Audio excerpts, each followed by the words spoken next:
أشرقت نفسي بنور من فؤادي حينما ردت radio HRDF میں آپ کا استقبال ہے۔ میڈیکل میں تعلیم یافتہ میری ایک بیٹی کے لیے میں نے اپنے دوست سے کوئی ایک اچھا سا لڑکا ڈھونڈنے کی بات کی۔ دوست نے مجھ سے پوچھا کہ رشتے کے لیے آپ کے مطالبات کیا کیا ہیں؟ میں نے کہا لڑکا دیندار ہو، اچھے اخلاق والا ہو اور تعلیم یافتہ ہو۔ دوست نے کہا میرے علم میں MBBS والا ایک اچھا لڑکا ہے۔ انہوں نے بھی مجھ سے ایک اچھے رشتے کے لیے کہا ہے۔ اس طرح سے لڑکے والے تک رشتے کی بات پہنچائی گئی۔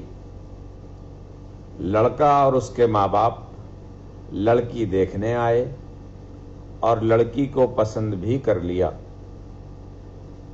وہ ہمیں بلا تاخیر اپنے گھر آنے کی دعوت دے کر چلے گئے۔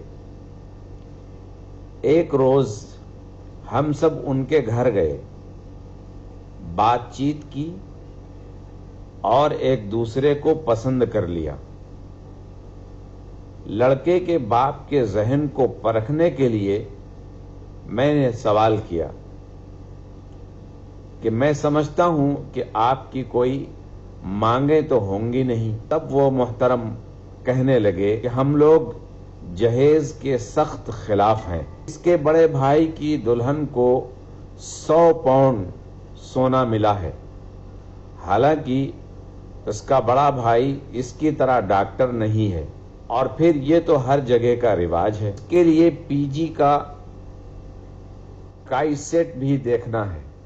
میں ان کا پورا گیم سمجھ گیا۔ کل ملا کر وہ جہیز کا ہی مطالبہ کر رہے تھے۔ دنیا میں جہیز کے سب سے زیادہ معاملے ہندوستان میں ہوتے ہیں۔ اس ملک میں جہیز کے نام پر روزانہ 20 لوگ مارے جاتے ہیں۔ ہم حرام مال نہیں کھاتے ہیں۔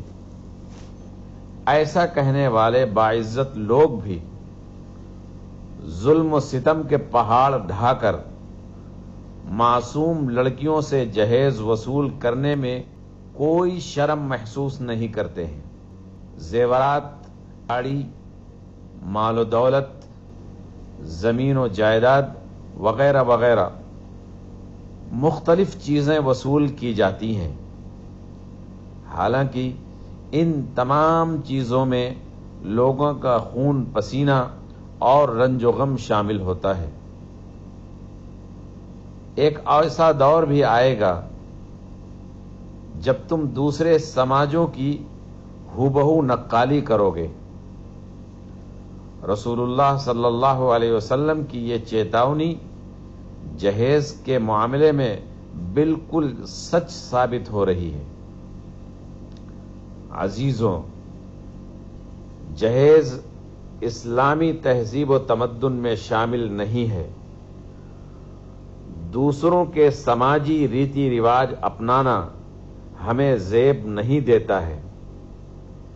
اہل ایمان کی راہوں کو چھوڑ کر غیروں کی تقلید کرنے والوں کو قرآن سخت وعید سناتا ہے۔